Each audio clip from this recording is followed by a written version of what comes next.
Bus. It's a football podcast. It talks everything Scottish football up and down the country. Yes, I'm back. I am in the hot seat.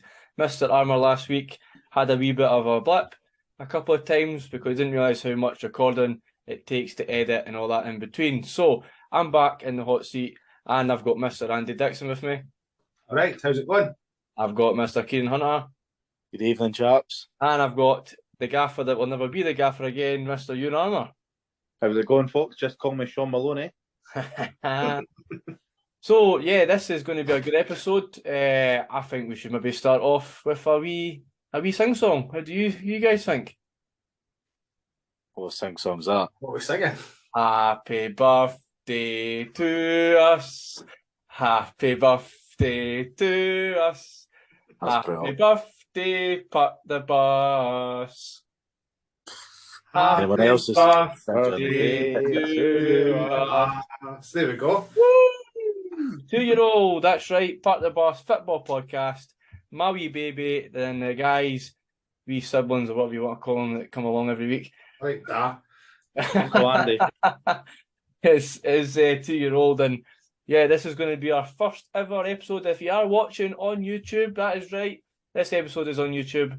We're on YouTube. It's going to be an amazing adventure, and I can't wait. So we're going to have to look at our ugly pussies if you want, or if you don't want to watch, listen to us and watch us at the same time, you can just listen with your ears and then have to watch our ugly pussies. Yeah, Looks like an advertisement for Weight Watchers. Then they eat all the pies. Aye. So yeah, thanks very much everybody. But this is going to be our 2-year-old special with loads of transfers, loads of bits and bobs in between, and let's get right into the story. So we'll start off with League Cup semi-finals. It kicked off the Viaplay now, not Premier Sports League Cup semis or at Hampden Park over the weekend, and it was nothing but controversy at the very end of both matches, I would say. You had Celtic versus Kilmarnock on the Saturday, and on the Sunday encounter you had Rangers versus Aberdeen. So we'll start with the Celtic Killie. Mr. Kieran Hunter is a formidable Kilmarnock fan on the podcast, and basically he's going to talk us through what the experience was like at Hampden Park in general, and we'll go into some of the match action as well. I'm going to talk about the experience at Hampden. Yeah, just talk about what it was like in a fucking miserable January afternoon. Well, as you more or less summed it up, the weather didn't really make for the day out. But do you know what? Nah, it was amazing to be back at Hampden after so long. We took over 7,000 Killie fans there, and we sang from start to finish. I don't think there's a single Killie fan that was there that day that said that they had a bad day out. But it was just nice to be back. But I mean, more focusing on the game itself, I think we got what we wanted, and that was just to go out and give Celtic a game for the 90 minutes that we played. It's really, I thought the boys put in a shift. I thought Liam Donnelly was excellent, probably got my man of the match. Alan Power was our most creative player throughout the whole game and caused a lot of problems for Celtic's defence with his sort of individual play. Lafferty coming off at half time probably suited us because we did pick it up a lot in the second half and played far better, and we really posed a threat, and we were showing Celtic that we weren't any mugs. There was a glimmer of hope I felt in the last sort of 10-15 minutes where we really looked like we were actually going to get something from the game, and it was just, there was 2 or 3 corners, there was a couple of attacks and things like that, and Celtic looked like they were kind of just sort of pulling back. I thought Celtic could have been a lot better. I think it's probably the story of Celtic so far the last couple of months. Some of their key players who didn't really turn up on the day. I thought Kyogo and Jota were a bit of a miss. However, in saying that, Hatate was phenomenal. I thought McGregor was really, really good. But the player for me, for Celtic on the day, was Joe Hart.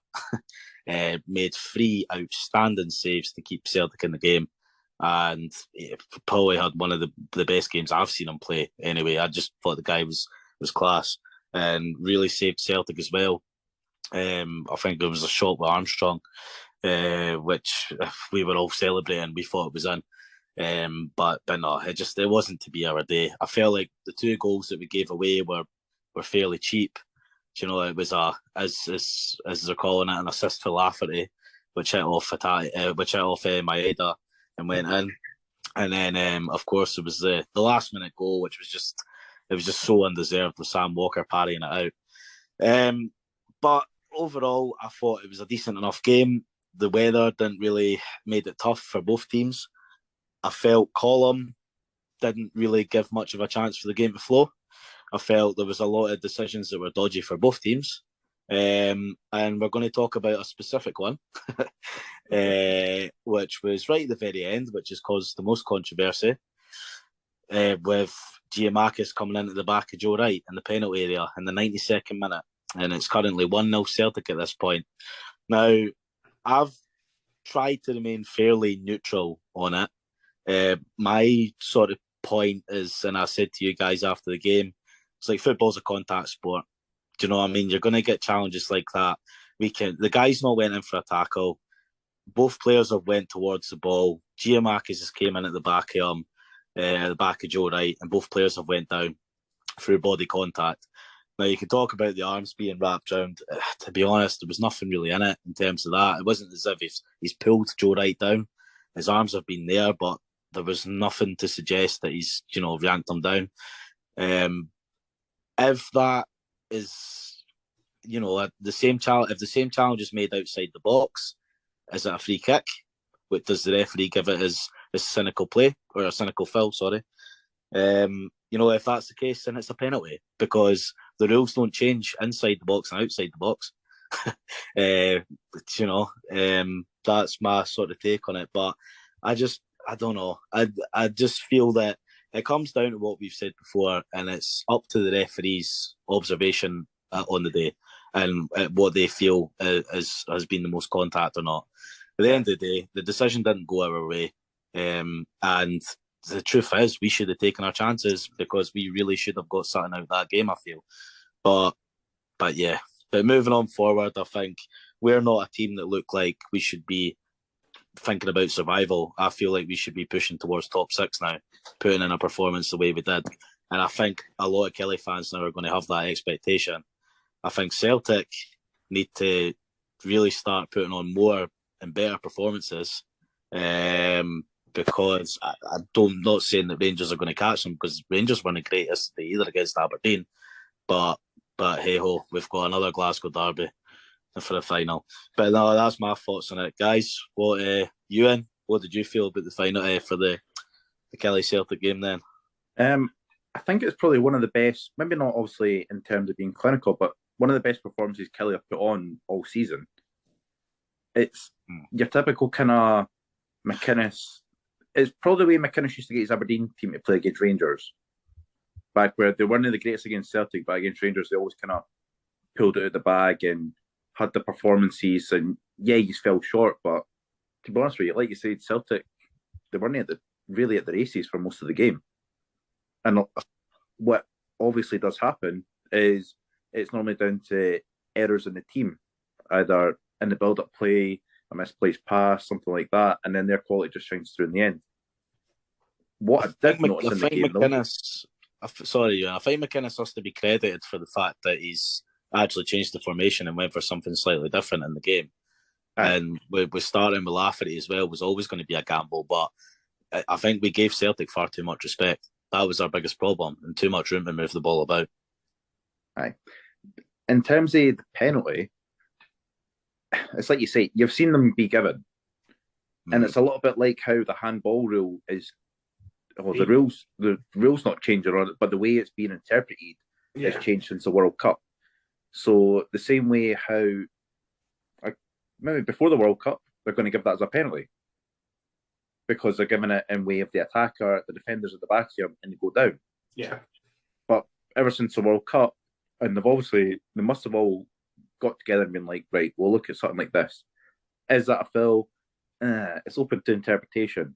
Yeah. But if that's the case, you always go in favour of the defender, not the attacker. Yeah. So, like you say, is it a foul outside the box? Yes and no. It depends on who the ref is, what the circumstances are, and sometime in Scotland, if you follow the tinfoil hat conspiracy theories, what team it is. When I seen it on Saturday, to be fair, I didn't think it was a penalty. Half of that was just because I wanted to wind Kieran up. I think the more I see it, like, to me, Giannamakis puts his hands round him. You remember that just because there's contact doesn't automatically make it a foul. He's backing in, he's got his arm round him, the two of them are at it, and to me it looked like Joe Wright fell. He initiated the fall forward. For other angles, I don't know, I think it is a penalty. So I've seen it now, I've seen it at different angles. I think it probably is a penalty for Kilmarnock. It's definitely a penalty in the other box. Oh, yeah. And it probably is a free kick outside the box. I think Celtic have got away with a massive one there. I think that if you want to join the conspiracy theories and everything else, is that they've not been given a penalty against them because of all the moaning and everything else that the Postecoglou and everyone else has been doing in the media, and the referees are aware of it. To be honest, I think that watching it, Willie Collum, who's looked at it and probably thought similar to what I thought on Saturday as well. And I don't know who was in the VAR box. Does anybody know who it was? Greg Aitken was... Okay, so again, he's only there. He only intervenes if he thinks that Collins made a mistake. And he obviously doesn't think that Collins made a mistake. So, yes, I think because of a certain team making a lot of noise about decisions that they don't get and everybody's out to get them, when a decision, a 50-50 decision goes like that in their favour, it then just creates an absolute ruckus because everyone's like, oh, look, this is why it's Celtic, they didn't get this. To be honest, it was a 50-50 decision, and I think at the time I probably thought they got it right. The more I watch it, I think it was a penalty. So you can definitely see Wright's waiting on the contact, though. Yeah, of course he is, aye. But then again, so is every striker or defender that's in the 87th, 90th minute of the match. They're going to try and get anything they want. But I think it explains everything that, yeah, it is contact. As Kieran's saying, contact sport, aye, fine. We'll go into the other semi-final in a minute about contact. I think there's a balance between a player being very clumsy, which he was. He didn't have to go and try and go right tight to him. He's not going to go anywhere. He's meant maybe too rash into the back of him. He's maybe took the back of his leg out. You don't know what he's feeling as a player. Giakoumakis is quite a big guy, so if he's going to go right in the back of somebody, again, it's 1-0 to the other team. You're going to try and get your team back in it. Penalty's the one to go. You're going to feel contact anyway. He's going down. I just feel at a time where that happens, there's times when we wanted VAR maybe to come in for them situations to make it the right decision. And I think more replays you see from different angles and different pictures and that don't slow things down too much because it makes it look a lot less worse than it actually was. When you look at it full speed and at different angles, for me, I just went, as soon as I seen it full speed, I went, that's a penalty. You can't come in the back of somebody and just think, oh, whoops. Because as soon as a defender, a striker in the box, from a corner or anything else goes, oh, I didn't touch him like that, 9 out of 10 times he's guilty. He's done something. And that's exactly what Giakoumakis has done. I feel it's a penalty. I think Celtic were very lucky throughout the game. Yes, they got 2 goals disallowed, but rightly so. And I think somebody else put another picture as well. Maeda is taking tips off of Golson, is he? Yeah.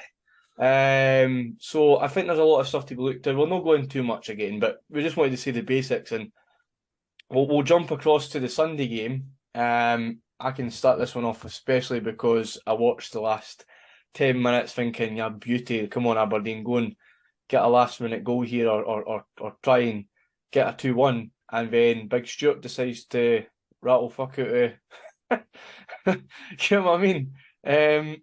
Not exactly the greatest tackle, especially when your team's about to go to extra time. Yeah. Is it a red card? It's more than a red card, it's a prison sentence. I think he's going to get banned for a couple of games, to be honest. Well, he misses the game on Wednesday, even though it was a League Cup game. He misses the league. I think he does it because it's SPFL. Because what's violent contact, it's a serious foul, straight ahead. Aye, and I think that's the only way he does it as well, because it's an SPFL competition, not an SFA. Yeah. You wonder if something's maybe actually been said for him to react like that, because the way that Aberdeen handled themselves. Who's the boy that done the interview that was basically slating Morelos, and then he had commented that Kolak was a better player? That's true. Got sent off. It was the same player that got sent off. I think the way that Aberdeen handled themselves in terms of the game, that wasn't great. They were trying to play the sort of mind game tactics against a club who arguably, they're a better squad of players, better individual talent. You know what I mean? Aberdeen have been pretty hit or miss this season. Yeah. So I think it was the sort of, the mind games didn't work, and the frustration came to play in the game, and because of that, it's then put them down to 10 men and cost them another goal. It was a little bit like a copy and paste of the game at Pittodrie. Aberdeen going up, and then the second half, then just kind of sitting back, reverting back to tight. Yeah. And like you said, it cost them. See, looking back at the shoot tackle, it is a bad tackle, and having thought about it more, definite red card. But at the same time, you can see that he is going to win the ball, and he's looking to take the man as well at the same time to make that kind of statement. Because Sakala does just nick the ball away just before he goes in to make the tackle. Yeah. So I don't see him getting too many extra games. I think it'll just be the straight red card, and was it two games he'll get for straight red? Yeah, I think so. Yeah. Again, I think it just depends on his disciplinary record as well, though. So they'll look at him and the yellows and stuff he's had first. There's like 2 games plus one if he's had yellows in that, yeah. Well, not just go down for the cup games then, like what Cammy and Andy were saying there. Because it's a straight red, it's for every competition. Yeah. Is it? I didn't know that. That was news to me. He's not playing on Wednesday at Tynecastle. Right. The biggest thing I would say as well is a tackle like that happens throughout the game. I think Aberdeen played pretty decent, to be honest. They took their chance very well. Rangers defence went to sleep, obviously. And it's a great finish by Umioski, a kind of wee dink over McGregor. Obviously, their goal comes probably the luckiest deflection you'll see this year from Ryan Jack. I think I've not seen it. I've not seen the goal. So have you know? So Ryan Jack's goal isn't a thunderbolt of an effort. It's the wicked deflection, and it goes into the bottom corner. No chance. It's just one of them goals. It's a bit like a Celtic goal. You know, all the goals that could happen against you, it's one of them ruckus in the box, Scaramashes, deflection, whatever else happens in between. So, but there's another incident, and I think it's one we've been waiting for to talk about. See before we lunge in, because I actually seen another one. There's another one. Okay. Well, I've seen another one online, and basically somebody was, I think, I've only seen it because Tam McManus was commenting on it. It's Barisic's tackle. And Barisic makes it. He jumps into a tackle, and he wins the ball. And I think it's, to be fair, it's a foul. It's a yellow card, but there's Aberdeen fans that want him sent off, and it's like you can see maybe why they think that, because he has left, like both feet have left the ground. He's jumped in, but he's not jumped in. Well, hopefully we're not going to go back to the 2 red cards that Livy had. Well, they're not as bad as the 2 Livy had, but there we are. So that's just a wee bit more inconsistency. In regards to Ryan Jack, how is he still in the park? Ryan Kent, how is he still in the park? As soon as I seen it happen, Scales is indicated as went like that, right? Mm-hmm. I thought, no, surely not. As soon as the replay came up, you see him, he's wearing gloves. You can't not get away with wearing fucking gloves. You can see a glove goes from here to here. He takes his back his head out. Not even that though. It's like if you're running and you're trying to pass someone, your arms aren't going to be at that height, that close to someone's face, and going like in that direction. Yeah, it's just stupid. It's just. I get it. You're going to extra time, right? They've just had the man sent off. You're thinking, here we go. We're on the roll here. No, I'm an arrogant wee fud. Bang. Again, though, it just fuels the fire of the old firm conspiracy of, they get the decisions and the rest of us don't. Because how VAR, again, missed something like that is unbelievable. Well, we need to ask Stevie on that one, because Stevie will ken, eh? Yeah. Is he the one that tell you about the toaster, is it? A good friend of the pod. A friend of the pod. Morelos making toasts in his toaster, aye. Aye. The only in Scotland with a national, VAR get turned off. Okay, they couldn't change the No, TV terms. it broke. You It broke. the pundits. Andy, like- It broke. One other wee point I want to make about both semi-finals, actually. How bad is the Hampden turf? Oh, It's awful. Well, not that was great. another thing I was going to come on to that. I'll let you come back to it, right?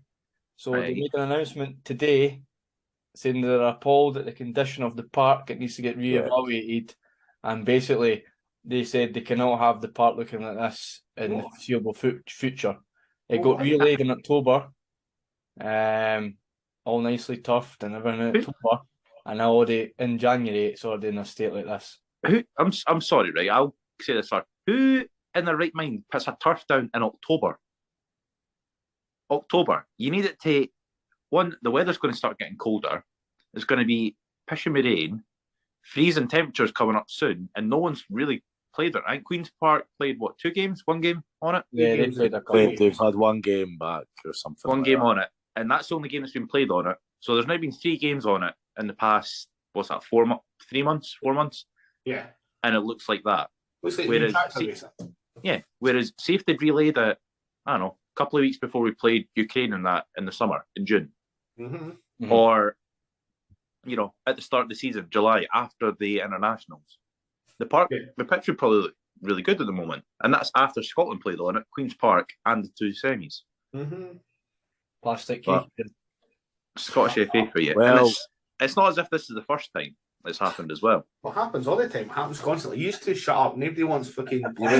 You wouldn't get that problem with plastic pitches. Hey, it's not that you wouldn't get that problem in Sweden because they're all playing plastic. So That's because they're at like minus 18 in July. and you're one of the To be fair, wettest there's no countries in the point. world. So The levy pitch freezes anyway. Mayor, man. before we go down a rabbit here, there's been more games cancelled at the Tony Macaroni Arena than Arena. any other top Look, flight. it's an arena. It's like a marina. Sorry, It's fucking Marina. flooded I all meant the time. Marina, not Arena. Marina. Marina, sorry. Aye. Marina. Then what's been a tinier Easter Road combined this year, so plastic, Well, not putting so a part fantastic. It's safe enough and looks like a tatty field. So And you'll fall down it nice and easy, nice soft padded landing. I can take a big chunk out at the same time. Aye, exactly. Yes. Well, that'll sum up the League Cups. Semis, 2 big, massive clubs as usual in the final, Celtic versus Rangers. We'll not do anything more on them than now. We'll wait until that fixture comes around. It'll be very quick, I'm assuming. It's 25th or 26th of February. Yeah, it's in that time. So, yeah, we'll get back to that when it comes along. And, Kieran, unlucky Kelly. Aberdeen, again, unlucky again. So, what could have been is never going to happen, eh?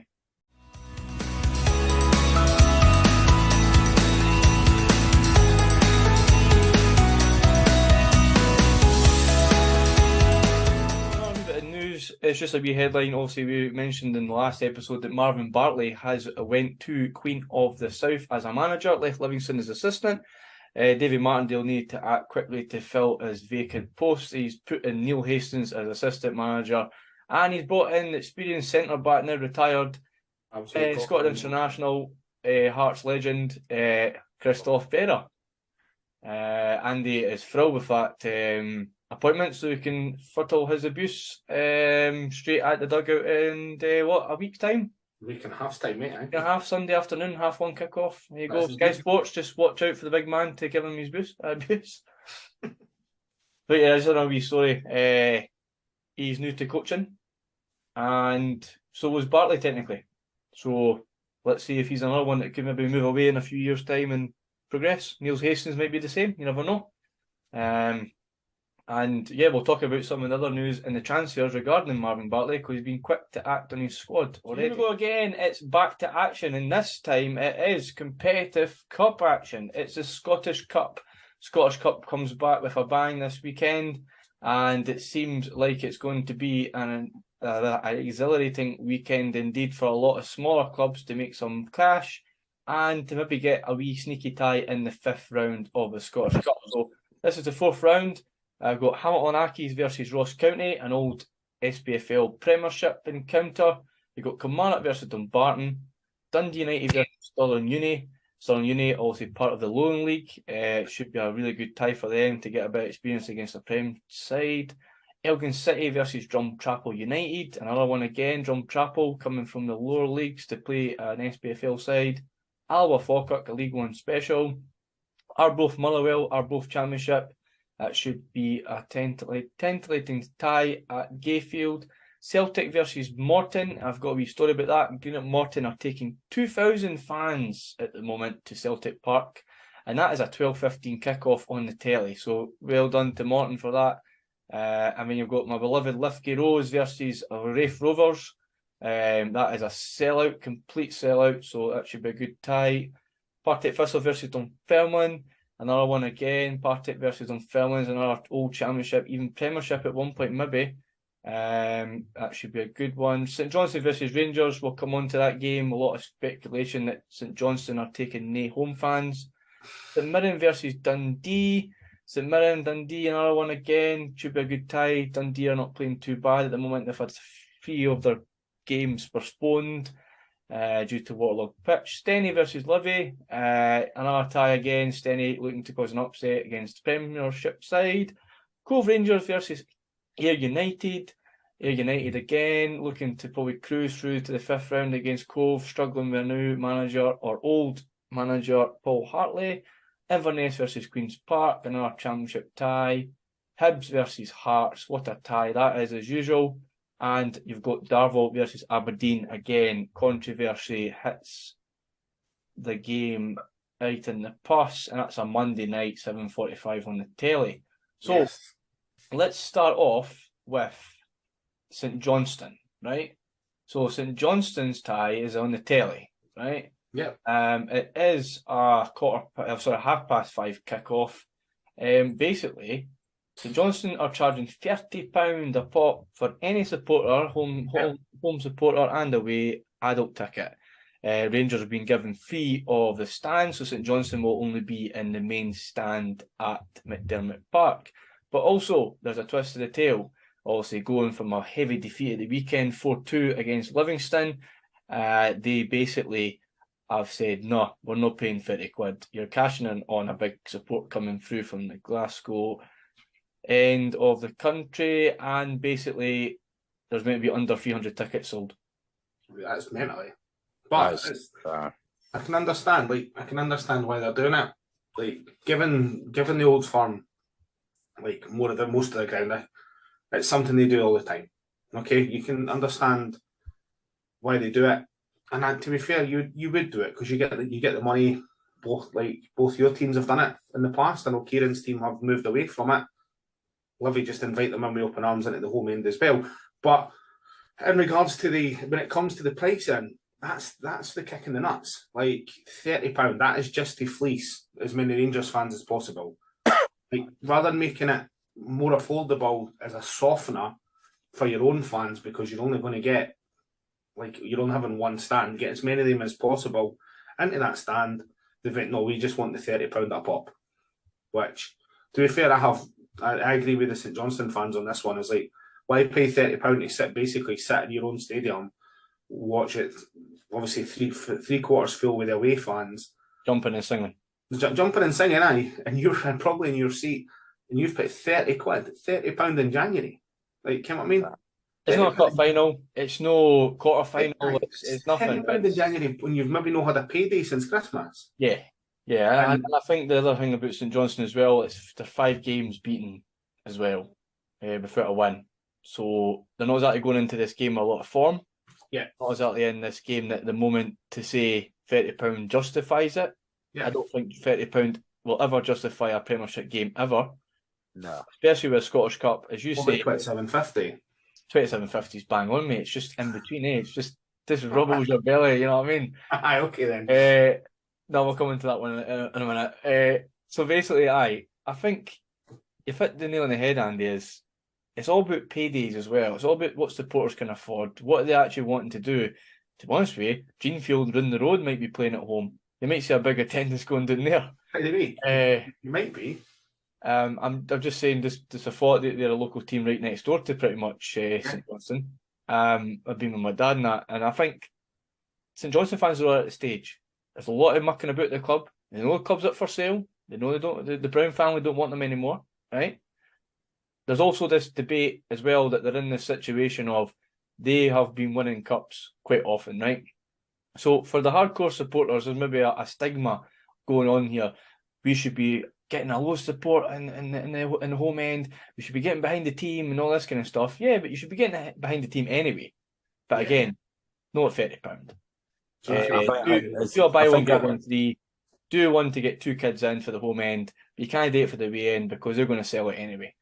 What I would love to see is the Rangers fans doing the same. No, but you're more. It's more or less just echoing what Andy said, and that Andy's right. Like it's totally fleecing Rangers and Celtic fans anywhere that they go. But the harsh reality is that for as long as fans keep coming, and we know that they're going to sell out.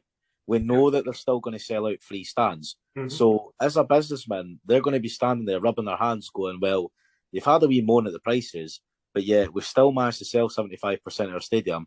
All right, cool, let's just do it the next time. And let's put the prices up to maybe 32. It's just going to get increasingly worse. And the thing is that football and money is just so out of control now and so out of touch, is that as fans, and I mean, me and Cammy have spoken about this so many times when it comes to the non-league stuff, is that you start to really find your feet a bit and you start to question yourself, like, what am I doing? You know what I mean? It's £30 to go and watch the Johnstone Rangers in the 5th round of the Scottish Cup. Like, really? Yeah. And I think I've been in that situation myself. I know how St Johnstone fans feel. We basically sold our soul to Celtic fans, and you know, we gave them free stands when they came to Rugby Park and hammered us 6-0 to win the league. But we moved all of our season ticket holders and our own ground into the main stand. Now, bearing in mind, we had more season ticket holders than what the capacity was of the main stand at that time. And we only filled half of that main stand that day. So there was just over 1,500 Kelly fans. And then the rest of it was all Celtic fans. Yeah. So I don't think it's even so much more about, you know, it's about all of us actually trying to work together, because it's Celtic and Rangers fans that feel the hardest effect from it. And then you take into consideration their European trips as well. What I would say, sorry, just interrupt, is what I would always say though, is that you've got the ones that would go every week, so your diehard ones that are going to your the ones. And so if they don't go, so if they give that opportunity and say they don't go to Rugby Park, or whatever, say they miss out because they want to pay £30, there's always someone there that's going to step up.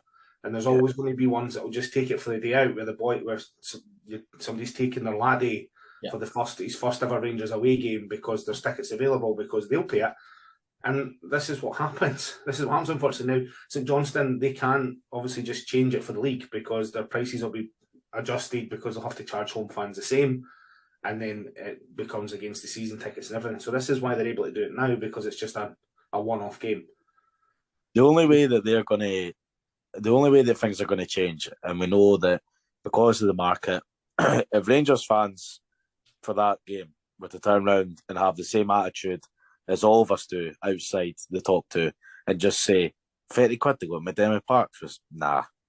You know what I mean? And if they sell under 1,000 tickets, it then shoots St Johnstone in the foot, as St Johnstone owners, they're then running at a loss of money, and they go, oh shit, actually we can't fleece the fans. Yeah. But for as long as this continues, it's going to get worse.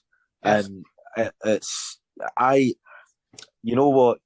take that sort of standpoint about clubs not selling their soul. But, you know, when St Johnstone are only selling 300 tickets, it's like, well, no wonder they're just going to fleece the stadium at Rangers. Do you know what I mean? But clubs like Livy and St Johnstone are going to be more prone to doing that. But this comes down to teams having ridiculously sized stadium capacities. But that's a different argument altogether. But no, it's just crazy. It's just I don't get it. But the thing I'd say is take a look at their prices every week. So I think it's a way it floats both sides of the story. It goes back and forth, right? Celtic charge you almost £32 or whatever it is to sit beside a big green pillar away end. Ibrox is an absolute hole. You're in a wee corner getting things chucked at you. So there's a lot to be desired to get them charged £30 to go to these bigger games at the bigger stadiums, right? So when they get charged these kind of bits of money, it goes back and forth a bit because of the issues with £30 for home supporters as well. And that's the biggest problem. You can't just charge the home support 20 quid. But also what they could do is every season ticket holder gets a discount. Or every season ticket holder gets in, including for this game. So that's the difference. I think that is the way they could have went about it. But then again, this game is going to create hundreds of thousands of pounds. And I think we kind of get away from the fact that St Johnstone is pretty struggling a bit. I think they are. You can't say they aren't. Their squad isn't as good as it used to be. They've got a squad of older guys that are almost past their best, I'd say. Not too far away. And say, if they don't have any fans in pretty much this game, but they're not going to, I think they're toiling. They're going to toil this game. It could be an absolute pumping, or they might do the miracle, and they might win the game with less than 300 people. Well, that's it. I think what's also worth adding as well is that the Fair City Unity, the ultras at St Johnstone, who have actually kind of led the rally of the 20s Plenty campaign for the most of Scotland, and it just shows how out of touch the board is with the fans. That's a board that are going, let's just try and make a bit of pocket at the last ditch here and then sell the club. And that's the full intention. And it's about what they can get out of it. So as far, for as time that the Brown family have been in charge and the success that we've seen at St Johnstone, which has been tremendous, I think after given the outcome of this Rangers game, it's the sooner they go, the better. Yeah. And the club goes into the hands of who have the interest of the fans. I also think that this is their way of trying to make sure that they don't pump any more money into the club. So maybe not so much them taking more money out, but so that to keep the business running, so they don't have to pump any more of their own money in. Because I think if I'm thinking back to one of the old podcasts when it first came up, that he's not really going to take that much of a profit from whatever he sells the club for. No, he's donating it. Yeah. To like stuff in Perth and the club and different things, the community centre and that. So the money. They've never needed it. So I don't see them doing this so they can make more money. I think it's so he just doesn't spend any more money. Yeah. But at the same time, it's still horrendous. And fair play to St Johnstone fans for doing what they're doing. Can make the accounts look a bit better to try and sell it as well. Aye. You can maybe say, to some owner from somewhere else, anywhere. Oh, we just had a big massive game at the weekend. Look at attendance. Look how many folk came. How many home fans? Yeah. So I think we can move on from that one. We'll see how many people do actually turn up. It'll be a headline in its own because it is on the 10th. So it'll be quite weird to see one big empty stand. Let's go on to Hibs Hearts quickly. Again. Just to go on to it, it's another cup, another derby. It is. Just a wee quick thingy. Let's watch the score. Just to say, it's been that quick from the other one. Do you think? I'll be a draw. We'll be a stuffy draw. Hibs are a different team at home. Ryan Porteous is back. Do you think it's going to be one of them games that is just going to go penalties? Yes. Ewan? No. We're going to get beat, right? There's no two ways about it. I didn't care how we play at home. I didn't care what form it is with a derby, all right? And I've sat through the butcher. I sat through the butcher season, Fenlon, Calderwood. You know, going on to that actually. I was there the full time, and okay, I might have been like downbeat about us playing Hearts and that, right? But especially after what happened at the start of the month. This game here, I have zero hope at all. Really? Because I think he's in a better position. You've got Nisbet, who's found a wee bit of form. You've got Poach's back in the team. That's about it. Because see our game at the weekend just there. Mm-hmm. That was our team. It was, in fact, someone made a joke on Twitter saying that Hibernian FC checked in. It's like Kevin Nisbet plus 10 others checked in at Easter Road. Because that's all our game was at the weekend. There was Nisbet scoring 2 goals. That was it. Well, at the end of the day, he's still got a point. Like, I think it's going to be a stuffy game. Nielsen's never won it. Easter Road. that hangs over him. So, Well, let's see if we True. can do it in the cup anyway. We'll leave it that one there because we'll talk about it when the result comes in, who goes through. Basically, the other one is going to be a bit controversy, and it's Darvel. thank you. Darvel versus Aberdeen, which is a Monday night, 7:45. Not the greatest time for a football match, obviously, for probably both sets of supporters. Obviously, West of Scotland team, and you've also got Aberdeen, which is in the Premiership and pretty much in the Highlands. So this game has a lot of controversy for many reasons. One, as I just said, the time of day that the match is getting played, and also the ticket price, which is understandable for trying to get a bit of money into the club. But the biggest one was they've made a lot of adjustments and improvements, supposedly, to Recreation Park. And they said that they could get at least 4,000 fans into this ground. So me and Ewan's been to this ground. I don't know how they would put 4,000 in without the improvements. It'd be a tight squeeze, and you'd probably end up in the wee pub that's inside the ground, Ewan, just because you Listen, can't. I think they have a big, with the improvements that they've done. I actually think that they had a better chance to fit in 4,000 people in it. Well, wait now. Then. So, no, well, the improvements now. Well, we'll go into it. So Aberdeen's been given only 1,200 instead of 2,700.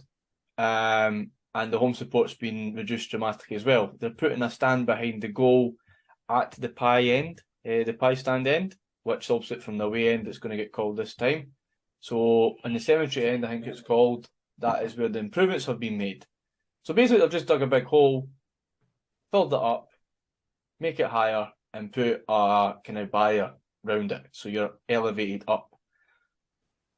It's basically going to be like the old school pictures, where the Aberdeen fans are going to argue amongst themselves and be like, right, tall guys at the back, short fans at the front, Yeah, Wayne's in the basically front. that's how it's going to be. There's a lot of folks saying, bring your ladders with you, put it that way. Right. You're like a festival with folk on folks' shoulders and everything. Aye, basically, aye.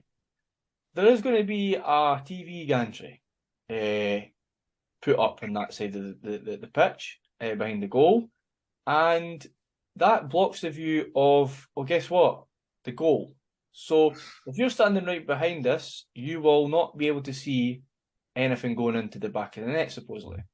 If you stand in different areas of this end of the ground, you will be restricted to some sort of restriction of viewing, no matter where you stand. If you are not in the ground early enough, they have said as well that you might not be able to see the game at all, depending where you stand. There's only meant to be 1,200 people now allowed into the end for Aberdeen instead of 2,000. I think it was 2,700. Correct me if I'm wrong, but I'm sure it was. Yeah, I think it was. And basically now they're telling you can't see. It's £18. It's a Monday night. I just think I won't bother going, eh? Plus, what I still don't get is, instead of them spending all this money for what's essentially this game against Aberdeen, because even if Darvel were to go up at the end of the season, I'm not going to get the crowds that much. They wouldn't get the crowds in the Lowland League, and there's not a chance in hell. Well, Trinent's doing quite well, but I don't think Darvel would be near the top of the Lowland League either. So it'd take them a good couple of years to get up. So why not? Why did they not try and move this game to somewhere with a bigger stadium? I think it's the nostalgia factor, isn't it? I'll go on for what Ewan's kind of saying there, because John Gall's more or less said himself, and this tells you how much input the clubs have had in it. But John Gall's pretty much turned around and went, well, disappointed to have it on a Monday night, but being very diplomatic with his comments, we just take it as it is. They've tried to chuck up extra ground for the fans with a ground that's now twice the size of the population of Darvel. It was, I think, the whole novelty factor of having Darvel's biggest game in their history played at Darvel's home ground. Yeah, totally understand that, and that's what they want. But from a financial and business factor, in terms of saving a buck and chucking up terracing in the ground, which is never going to be sold out unless they get another big team and they get themselves promoted into the senior leagues, they could have probably just said, can we maybe arrange to have it at Rugby Park on Monday night instead? Kelly playing Saturday against Dumbarton, we could use Rugby Park, no bother at all. John Gogg's already got that sponsorship with Kelly. He's already got his foot in Rugby Park's door. So you could have had a couple of thousand Aberdeen fans. You probably would have had more sort of neutral fans at the game as well, I think, because the idea of going to Darvel is not going to be many tickets. I think that puts a lot of people off. I think you can see double the crowd, double the crowd, double the finances, and he would have saved a lot of money, as I said, chucking up what's been a rushed sort of ground and terracing and stuff. It looks a bit of a mess, but didn't call it a terracing.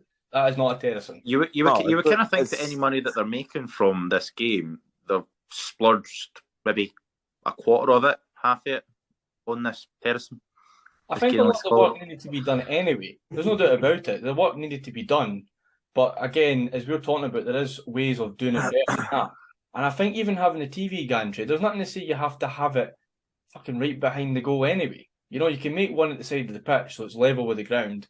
It doesn't have to look fantastic. There's no VAR at the game, so it's not that you need something that gives you an elevation up in the top.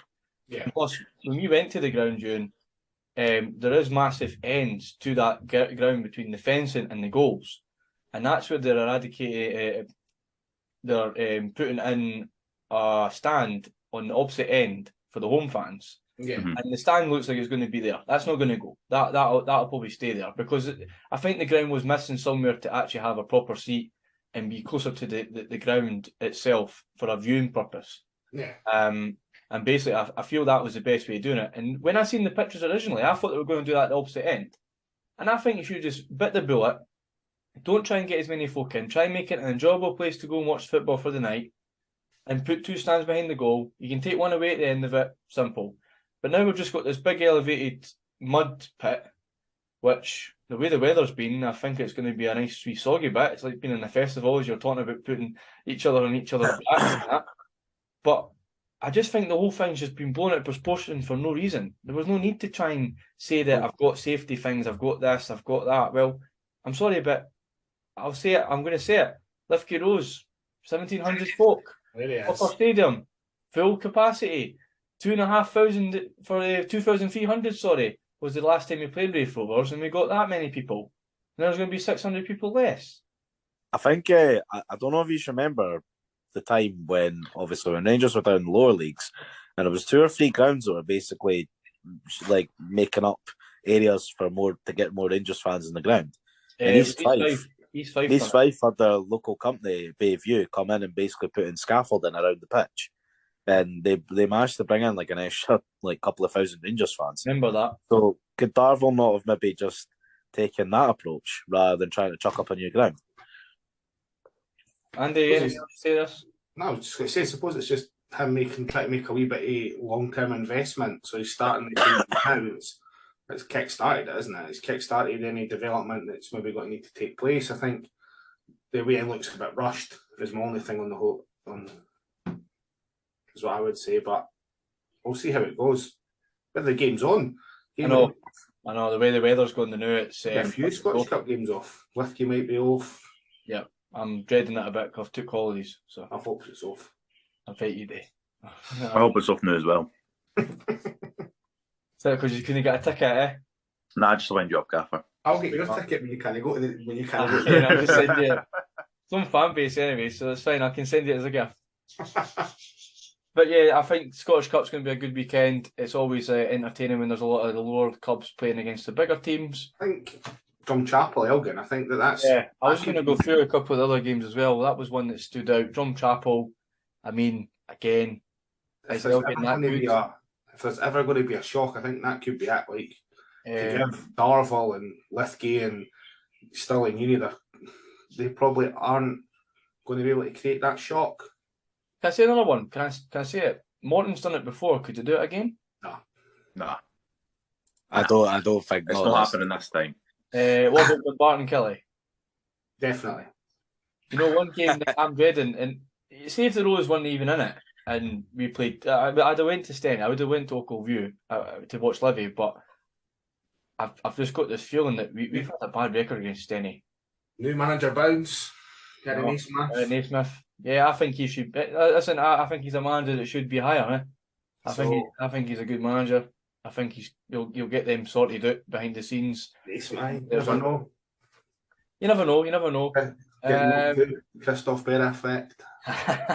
Hey, Christophe Berra effect on Saturday, big man. What a result. But I think the other result, I'd probably say that Dundee maybe fancied their chances against St Mirren. St Mirren they're not a bad side. Like, as much as I said the other day to you, like, they are not a bad. They're probably they're well set up. Yeah. I wouldn't say they're a bad side. I'm just saying that cup game, only a division below. Dundee's the bigger teams in the lot down there. So it is Dundee though. So yeah, Hamilton against Ross County. Ross County in a bit of Ross County will absolutely smack them. I think John Rankin will be at a job, do you think? I don't think John Rankin's job's deciding whether he gets spanked for Ross County. His is what happens in the league. Yeah, you go down to League One and then Hamilton go out of existence. Aye. They might do a Brecon. We've said it before. Yeah, League Two. Partick Thistle done it. Brecon, Cowdenbeath.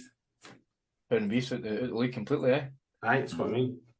Well, that'll wrap up the Scottish Cup. We'll go back to the results next week in another pod.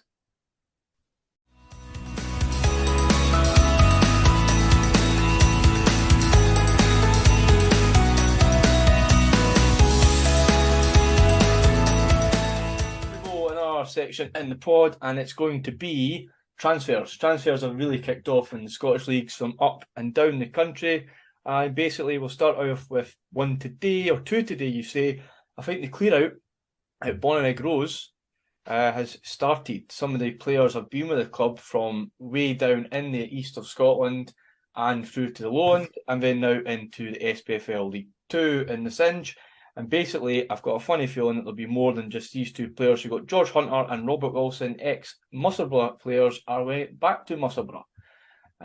Basically, this is a deal that pretty much puts Musselburgh back into a wee bit of a push to try and get up the table. And as Andy pointed out earlier on, they're from Musselburgh, are they? Yeah, from what I read, they're from Musselburgh, so it's welcome. But yeah, I think Musselburgh have been a good team over the years, and I think that they've probably made the decision. They've played at the highest level they think they could probably go.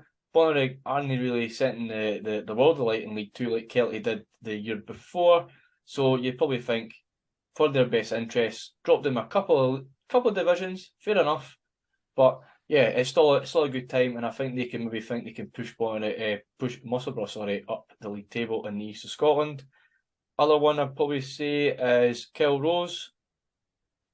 5-year deal, Andy. Fucking hell, yes, indeed. So he can be shite now. 5 years. He can do a Craig Halkett and get injured every single week. Aye. To be fair, it's good on him. Like, I think he has had interest to go somewhere else, so it's good that he's committed himself to stay there. And Tynecastle effect, mate. Yeah. Full houses every week. Well, that's it. I think is what I've read quite a lot about from quite a few Hearts fans, and saying that this time last year when Suter was gone behind the club, this is near enough word for word, gone behind the club's back, doing shady dealings, and then signing on with Rangers. Liam Corbett then? You read what Liam Corbett was writing, was it? Aye. And then the club actually being like, well, we're not going to do that again. And they've probably looked at what Hibs have done as well and been thinking, we've got a really decent centre-back who probably could play at a higher level in the Scottish Premiership since he's been at the World Cup. Let's just sign him down. You probably won't keep him for 5 years unless he does turn. Let's not be in a position to lose out on anything. Well, this is not the first time. Like, John Suter wasn't the first. Like, it's happened so many times since we've come back at administration. Callum Patterson, Sam Nicholson, Andy Irvine. First time, Jamie Walker. No, he was sold. It wasn't as much as he thought, though. No, because like $300,000 or something. He was running his contract down. But again, somebody came in for him. It's a bit different. It's the same with the Porteous thing. Is somebody actually going to still take him in January? Yeah, somebody will. They'll be holding out. Yeah, they will be. I know. But no, that's good news for you. I think you're quite happy with that one, yeah? Yeah, I'm happy with that. You've got, obviously, across the other side of Edinburgh, you've got Mikkelsen. Milkerson, whatever you want. Milkerson. Sparta Rotterdam. 6-figure buy clause. 7. I got told it was 6. And now it's Made 7. danger. Someone's paying seven figures. Someone has put down, and in the Hibs statement, it's a 7-figure price. We've put a £1 million option to buy on this boy. He scored 3 goals in 29 games for us. So basically, if he does well, they've got to pay £1 million for him. Aye, well, they don't have to, but if they want to sign him, then if they want to sign him, it's £1 million. So you'll see him back in next year then. I think you're going to need a director of football, mate, whoever's putting these price tags on players. No, well, they've agreed to it, so yeah. Aye, agreed to take him a loan, but don't agree to buy him yet. Aye, no, but if he does well, then to be fair, if he does well, that's £1 million. That's if he does well, fair enough to the lad. I mean, I think folk need to remember he is only 20. Yeah, you know, he isn't old, and he's also never played on grass before until he came to Scotland. Oh, that makes all the difference. Oh, here we go, Kieran. Did you hear that? Always on plastic.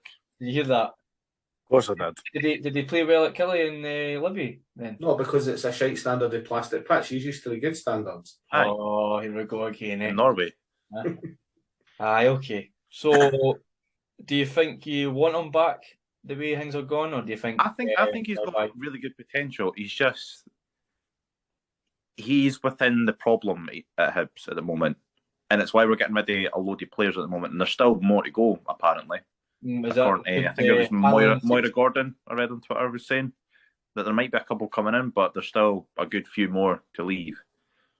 Which is good to think about it. We need to get rid of more players. Right. I'd like them to come the other direction in the door, though. Is David Mitchell away? Who? David Mitchell? Nah, not yet. No, yeah, because I read it was Wigan. I was like, he must have some fucking agent. I'll drive him myself if you want. He must. I think being at Man United though, that he probably does have an agent that's probably buying brand new. You know. We'll see what happens with that one. We'll see what happens at the Easter Road Fun Fair. Keena got announced as well to Ross County on loan out of Easter Road as well. Ewan. Kenna. Yeah. Keena. I've no even trouble there. I was like, surprised at that. I think when you look at his stats for this season, this is his first professional season. Mm-hmm. And he's got a lot to learn, but he's not been our worst performer in the team, especially in that midfield. He's anchored it well. And now we don't have an out-and-out holding midfielder. I think it's a bit shit you put him to the relegation candidates. You know what I mean? And I think he might be more suited to the way Ross County play. He's a bit more physical and just want to break up the play and he'll win the ball and then just pass. Kind of a bit like Bartley. Just a bit more athletic. And he's only 19 years old. Yeah, that's true. So he's not exactly even and if he to be fair, if he keeps counting up and we end up getting dragged into this relegation battle, then that'd be peak Hibs at the moment. There's a couple of players done that in the past, no? Aye. Well, no name. American about being on loan. Well, maybe not on loan, but left for other reasons and thinking that they went better than they did. So that's Ken. We just need to send a player on loan to Dundee United and Motherwell, and then that's one of the 4 teams that are below us. Yeah, going to play on loan for the next 6 months and show you how it's done. Aye. Well, Deutsch hasn't, so. Hey, Kieran. Listen, we'll get on to that, all right? Right. So, what's the other transfers? Down the way, we're going to Xander Murray. He's left Gary Ferradine and went to Bonnyrigg. Great signing, in my opinion, I think. I think he's been in the lower leagues for a long time. He's of Scotland at Broxburn. He's also obviously now been at Gala for a wee while, and he's moving to Bonnyrigg. I think it's a signing that Bonnyrigg have probably looked at for a wee while to try and bring in. And I think with the crowds that they're getting at Bonnyrigg, I spoke to it earlier on, didn't they say it, that they're probably bringing in pretty decent amount of money at the moment. They're probably the highest gross team in that division by miles. Oh, I was thinking, I was at the Gala Ferradine game against Spartans. I didn't think he stood out. I don't know if it was just how good Spartans were that compared to Gala that day. So it's one of these is that he didn't stand out at that level. So what's he got to do at Bonnyrigg? But then again, he's got better players around him. So I don't know. They need to do something at Bonnyrigg because they're absolutely toiling, and they need to freshen it up and get a wee bit more quality now. So obviously he's come in. The 2 boys have left. And they will do. They've got a fair wee bit of money because of the kids that they've got in all season. So yeah, that's my bit. I've seen him. I didn't think he stood out at all. So we'll see how he does in League Two. He's also impressed somebody. Yeah, I must have done it. Also got David Cox. He's went to Dalbeattie Star. Ex-Deirdre, Brecon, Peterhead, been about. Retired at one point after his stint at Albion Rovers, I think it was. It was Albion Rovers, aye. And then due to a big massive hoo-ha, we'll go into it. And then came out of retirement to Brecon, I think it was at the time. And then left there, went somewhere else, and now he's at Dalbeattie Star. So big drops down, but again, whoever floats your boat, Dalbeattie Star might have a good player in their hands. What else have we got? Let's go for Master Marvin Bartley. Ewan decided to interrupt me at the very beginning for some reason, but I didn't know what he was going to say about Marvin Bartley. But he has signed 2 Hibbies. Another 2 Hibbies out the door, and Jack Bryden. Yep. And the That's pronunciation right. goalie. What's the goalie? Dabrowski. Dabrowski. Yes, there we go. He's learning. Polish, mate, it's fine. I can pronounce it. Right, you can pronounce Polish. Everything says SK at the end. It's fine. Dabrowski. 2 really good signings, to be honest with you. Remember, League One. Exactly, League One. Dabrowski's League proved that he's more than capable to hold his own in the Premiership when he stood in last year. You know, man of the match performance against Hearts. I don't know how he kept some of the shots out. Yeah. Hearts should have absolutely destroyed us that day. I don't think he's ready for full-time number 1 in like the Scottish Premiership. Yeah. But moving down to League One and building your way up with a team like Queen of the South and getting back to the Championship. Yeah. It's the best way to do it. And Bryden as well. He's played something like, I think it's 15 or 18 games for FC Edinburgh so far. Mm-hmm. So he's helped them get near the top of the table. So Bartley's used his Hibs connections really well and signed 2 good young players who are going to be hungry to, you know, do a bit of damage in that league. Yeah. I think there'll be more connections coming. We'll move on for that.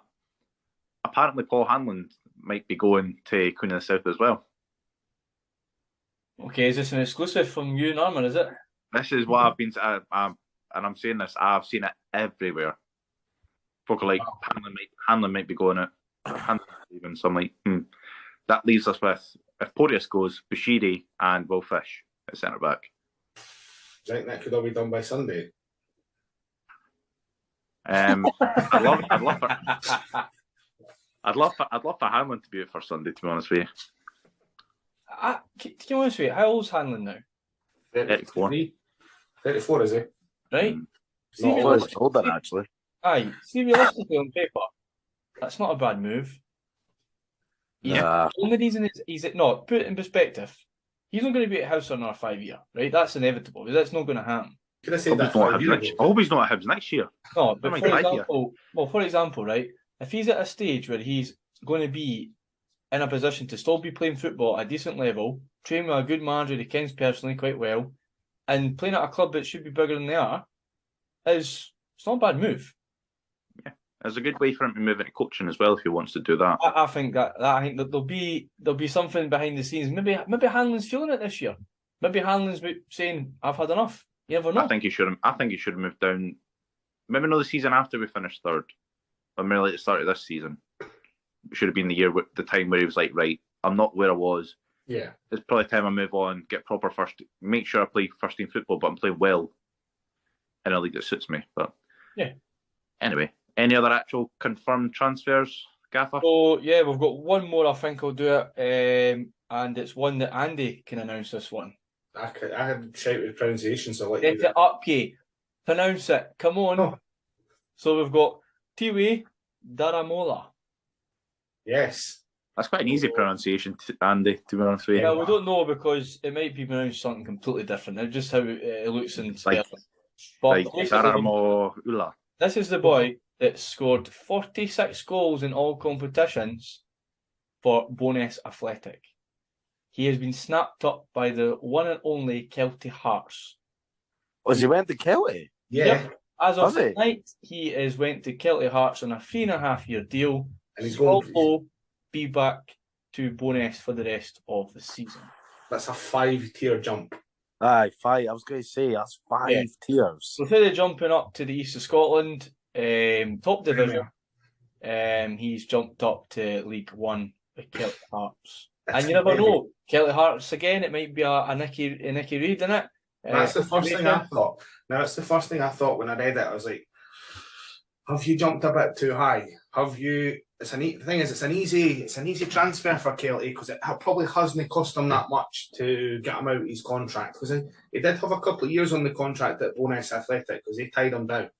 But again, they've not spent They wouldn't have spent a massive amount to get him out of that contract.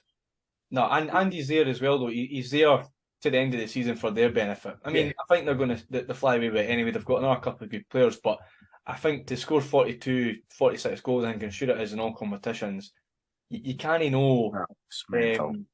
You can't know to have a chance to keep going. Of course it is, but is it a bit too high? Is that a high? Well, it could be, but it's one of the moments. So, are you at a stage where you've got to take it? I know. I'm just trying to think of the word to say. The thing is, we all have a wee opinion about Bonus Athletic and given the politics of the club and where they are at the moment. But you look at him as a player, no one really knows who this guy is until we came about and seen in this season.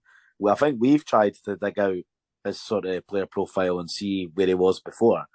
Kelty obviously have noted that. You know, we don't know where this guy's been before. The thing is, what I do know. Sorry, Andy. Like guys have been dropping down from the Highland League and in the Lowland League and stuff like that to come and play for Bonus Athletic.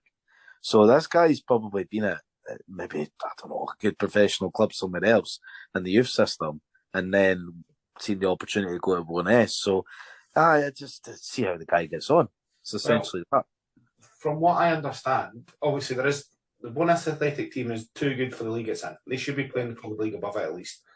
When I've seen them, you've seen them this season. But in regards to this boy, he was at Camelin. He was at Camelin before because he was with Herdy at Camelin. Yeah, right. There was a tight rumour. Supposedly the Rose did offer, right? Well, I think a few clubs have offered. Aye, but I'm talking about ages ago. But it just never happened. I think he was quite happy with what he was doing. How old is the laddie? He's not old. I would say 24. Yeah, I was thinking 20. Don't even know if it says it in the Celtic Hearts promotion. I'm sure it does. You know.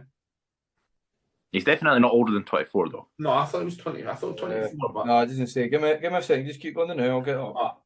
22, 24. But this is the whole thing. Is that quite a massive jump? We'll soon see.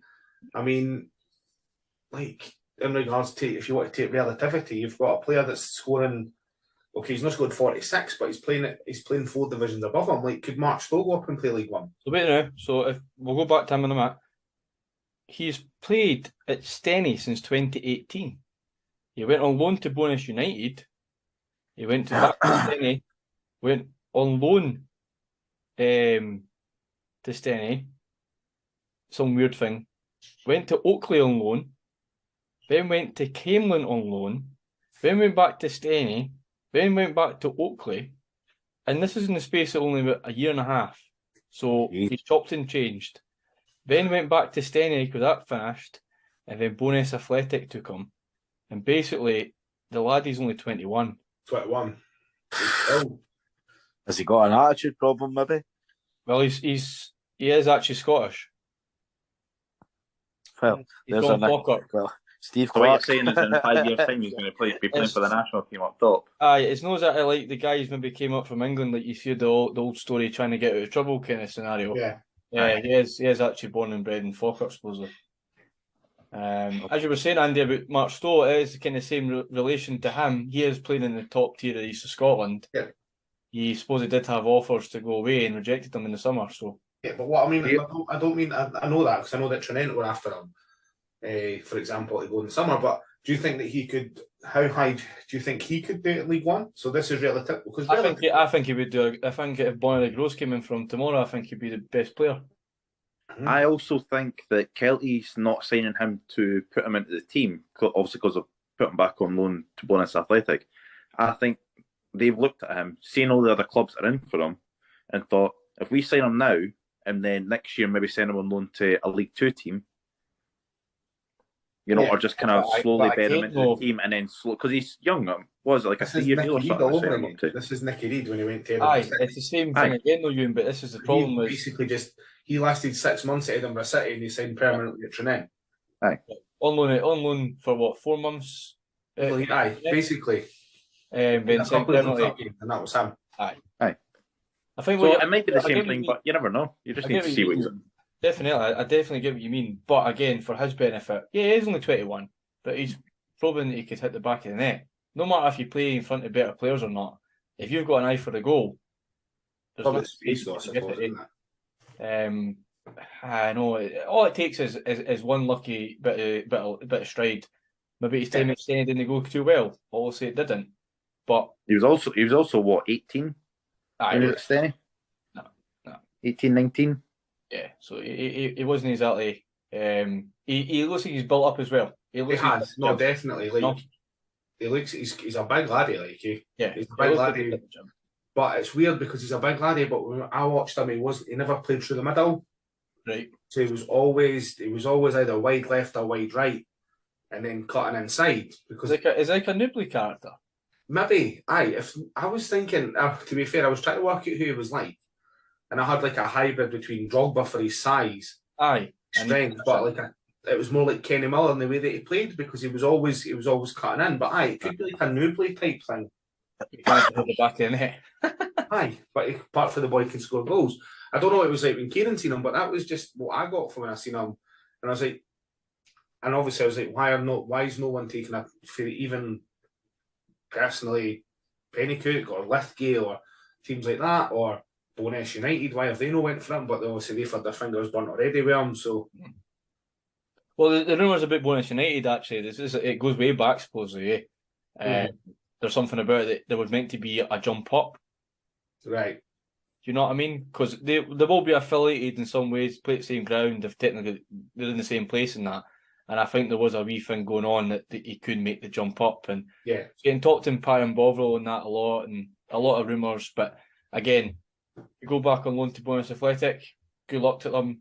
They look like they're going to come up. And I think if he gets a game next season at Kelty, good luck to the lad as well, because he's put himself in the history books for the rest of his time. I think we'll be talking this maybe in 10 years' time. I'll mind that boy that scored probably 70 goals the way things are going. That's halfway through the season. The streets will never forget. Yes, that's the one, I like that. That's like an old FIFA street saying or something, eh?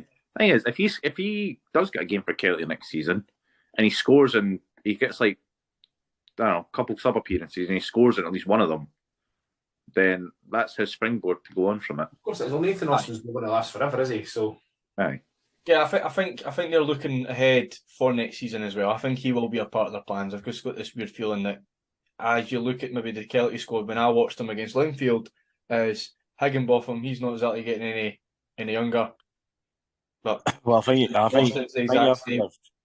to give credit to Kelty as well, because their recruiting in the last 2 or 3 years has been pretty fantastic, given the calibre of player that they've brought in. So whoever's behind Hindy and pulling the strings, they know what they're doing. So it feels as though this could be a good signing for them. It's not that as well, Kieran. Everything the setup about the whole place is just bang on, eh?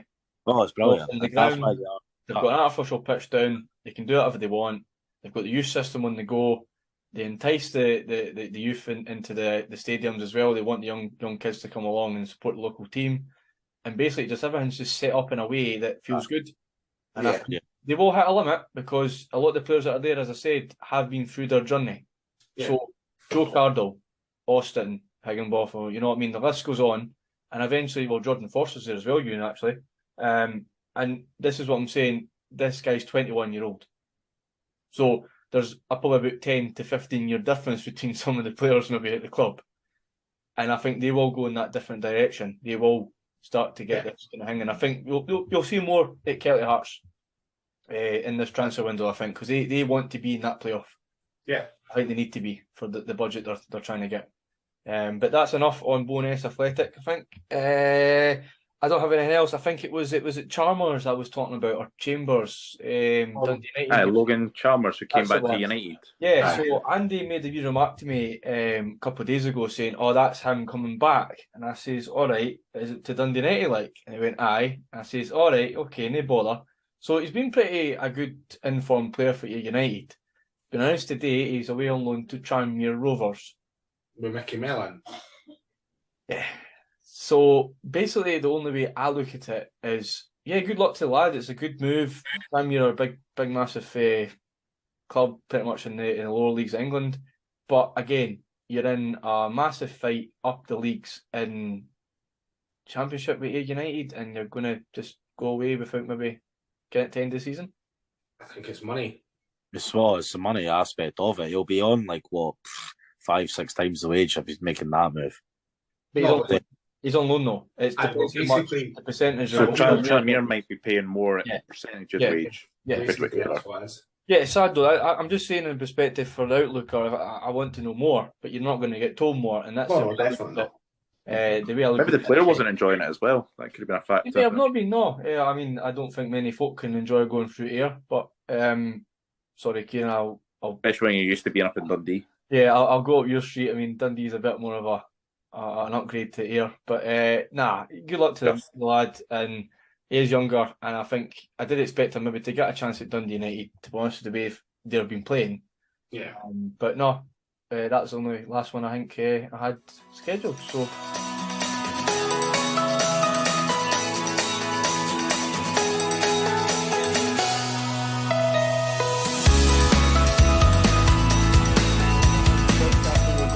And it is our second birthday on Partner Bus. That's 2 years of us talking utter pish.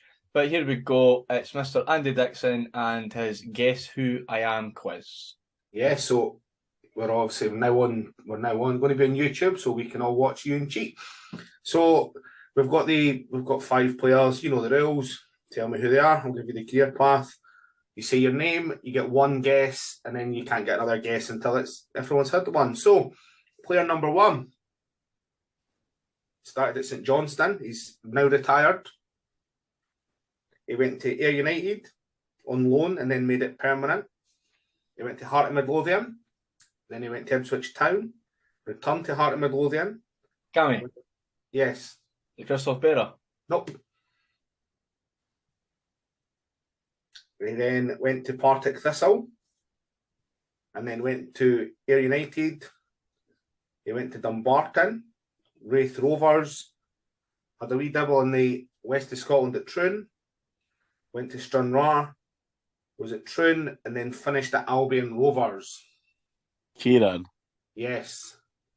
I'm probably wrong. I'm so wrong. Chris Dillon. Nope. Ewan. Yes. It's a complete guess as well, because I'm pretty sure the only reason I'm guessing is because I think he played for Troon. Is it Christian Naddy? It's not Christian Naddy, no. So, would you like to run through the teams again? Yeah. What year? Can we get a clue with this one? What year did he retire? He retired in 2021. Right. He's just recently retired, and He's not long played for retired. all these teams. He had what we'll say is that he had a little retirement in between and came back. Right, go for the teams again, and we'll get a bash. Right. Okay, so he started at St Johnstone. He went to Ayr United on loan, and then completed it. Then obviously went permanent at Ayr United. So Ayr United, then Heart of Midlothian, went to Ipswich, and then returned to Heart of Midlothian. He went to Partick Thistle, and they went to Ayr United again. They went to Dumbarton, Raith Rovers. They went to Troon, Annan Athletic, back to Troon, Kieran. Stranraer. Yes, Is it Ryan Stevenson? it is Ryan Stevenson. Oh, Yes. yeah.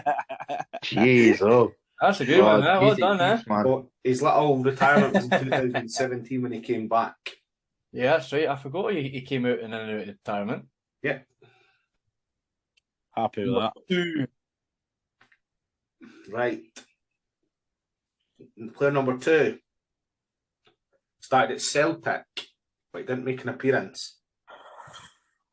They went on loan to Bohemians, then on loan to St Johnstone, not St Johnstone, St Mirren, sorry. This player is still playing, by the way. So he went on loan to St Mirren. He went on loan to Huddersfield Town. Then he signed permanently for St Mirren. Then he went to Ross County. He went to Plymouth Argyle. Then CSK Sofia. And then St Johnstone. Fuck. Oh no. Fuck. These faces. This is definitely Cammy, on YouTube, boys. Yes, Cameron. Graham Carey. Yes. Oh, Did him last week. I was waiting for this time to come up. I knew it would. It was a CSK Sofia bit. I was Yeah, like, I And can't I what knew player because that last is. week it was Ryan McGowan or was it Shenzhen FC and all that kind of stuff. It was, Yeah. he was in China, wasn't he? Yeah. Okay. Ah, yeah, beauty. Third one. This player is retired. He started at Aberdeen. Had a loan at Devon Vale. He went to Manchester United. Had a loan at Arsenal. A loan at Reading. Went to Dundee. Then he went to Sheffield United on loan. Then he went to Hibernian. And then finished his career at Aberdeen. Kieran. Yes. Fraser Fivey? No. Nah, he played for Cove. Dundee He United. still played. He's still Yeah, playing this for player's Cove, retired. isn't He retired. That's crazy, man. You get the teams again, Andy. Yeah, so he started at Aberdeen. Mhm. He had a loan at Devon Vale. Then he signed permanently for Manchester United. I bet there. Had a loan at Arsenal. he? Went to Reading on loan. Then went to Dundee. Sheffield United. Hibernian. And then finished his career at Aberdeen.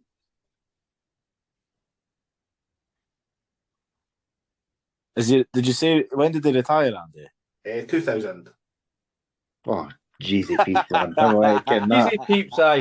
Hey, hold on now, Andy, right? So wait a minute. I'm born at the tail end of 97. Like, literally the ball hair away from 98, right? Ewan's born in what? Let's say halfway through. It means he played in our relegation season then, I'm assuming. I've fucking come away with Fraser No. Fivey. You tell me he's retired. Oh, he left the season. He left Hibs the season before he's got relegated. Did he? Oh, I was playing Aberdeen for quite a bit then. You'll need to help us a wee bit with this one, I The think. goalkeeper. Goalie. Yes. Scotland's most capped goalkeeper. Ewan. Yes. Oh, no, I don't think it is. Scotland's most capped. That's goalie. Oh. I'll say Leighton, but I can't. It's That is wrong. Jim Leighton. Well done. Oh, yeah. Ah. Happy days. What a career, eh? Devon Vale on loan when he goes to. Aye, Man U and then Devon Vale was- Arsenal on loan. Devon Fucking Vale was Arsenal. early on loan. Aye, and then obviously he played it. He completed his Aberdeen, went to Man U. Fergie bombed him and he went to Arsenal and then Reading. Actually, to be fair, this just shows how good my football knowledge is. I forgot he played for as long and, well, Yeah. to the year 2000. So Just he shows you how- started in 90.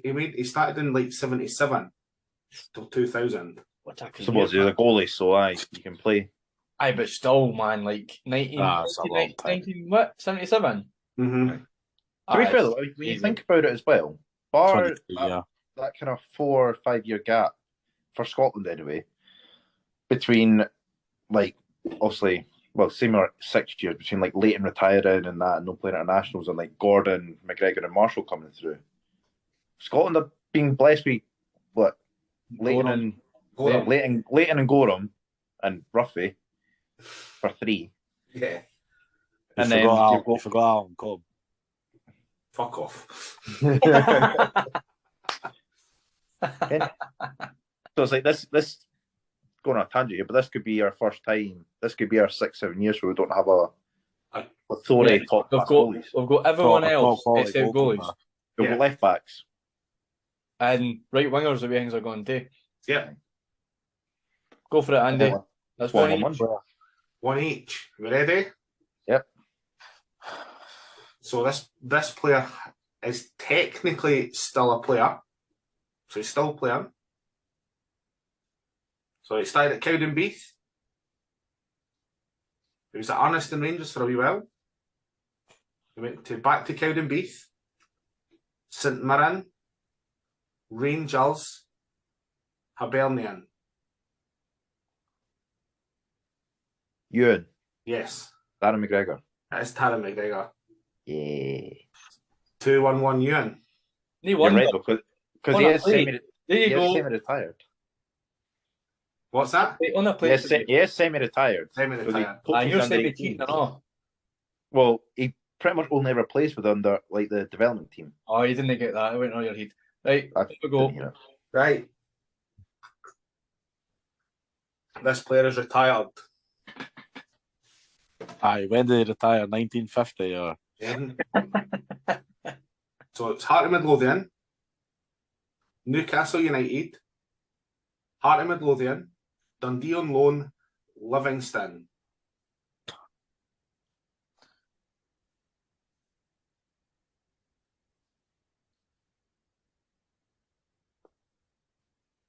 Cammy's face. Kieran, Yes. David Haitley. No, Do you not play for Rangers? not smart. Cammy. Yeah, he did that. Yeah. Yes, Cammy. Is it John Robertson? It's John Robertson. Fucking boom ya. We spoke about him like a couple of weeks ago as well. Yeah, Oh, well, yeah, let's answer. Yeah. Oh, I enjoyed that. I love this game, Yeah. Was he not terrible for Livy as well? He knew he was past it. Right. Technically, it's a tiebreaker. Kieran might get this right, though. That's Right, fine. We go. can just keep going. And we'll get another one. So if Kieran gets it right, we'll get another one. If he doesn't, it'll be whoever wins. Ready. This player is also retired. Like to be retired today. Started at Cowdenbeath. Went to St Mirren. He went to Dundee United. Did a loan at Bradford City and then completed it. So he went to Bradford. Then to Kilmarnock. Hamilton Accies. Sorry, Clyde. Then Hamilton Accies. Greenock Morton was his last club. Clyde. Retired. Retired.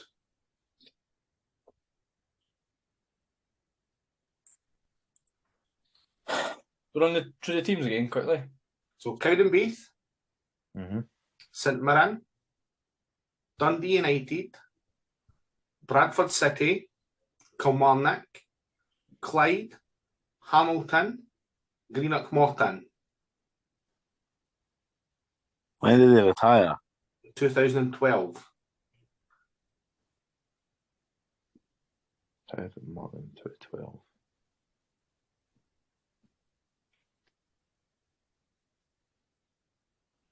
Finished at Morton in 2012. Was he some legend at Morton? That's my answer. No.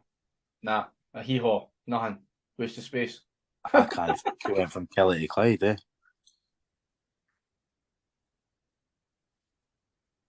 I think we might need another clue here because Right, he's a goalkeeper. Ewan, Yes, Alan Combe. it's Alan Combe. Yeah. Get in. Oh, well done, yeah. After what I just said. Like, It's because as 2 soon minutes as you ago. say goalie, I'm like Kelly and then going down. Thing is, technically, he was registered as a Hearts player, but he never made an appearance. And Right. it shows his Hibs as well. So, but Aye, because he was registered as a Hibs Aye. player, even though he was a coach. He was like 43 or something. and to be fair, that was my tiebreaker. Just because Kieran said that, I was like, "Fuck it, we'll put him in just to see if Kieran." Aye. Oh, that was good. So there we are. Ewan's the winner this week. Back to winning ways. Yeah, back to winning ways after my victory last week, but we'll be back. We'll be back. That's always a good wee spin off at the end. We actually got quite quick this week. We normally First, I'm yeah. not going to edit it to like make it look a bit more professional. Because there's about like 20 minutes of silence. Aye, yeah. If you know the questions. Well, last week especially, it was like what? Jim Hamilton. Aye, Jim Hamilton one. Aye, that took a while. I had to edit. Loads of that, man. Like a podcast for like Kieran's. Yeah. Eh. Well, basically, that sums up our two-year-old birthday special. I mean, it's been a pleasure, guys. I mean, Andy joined us pretty much halfway through the second series, is it, Andy? We started started on episode 2. Yeah, so really early on, we done a whole season, well, half a season the way it worked out, of a football calendar. So me, Ewan and Kieran started it off, as everyone knows. It's been great. We just went step by step. Andy joined us and things have just taken off and it's been really good the last few while. This will be our first episode on YouTube, as I said.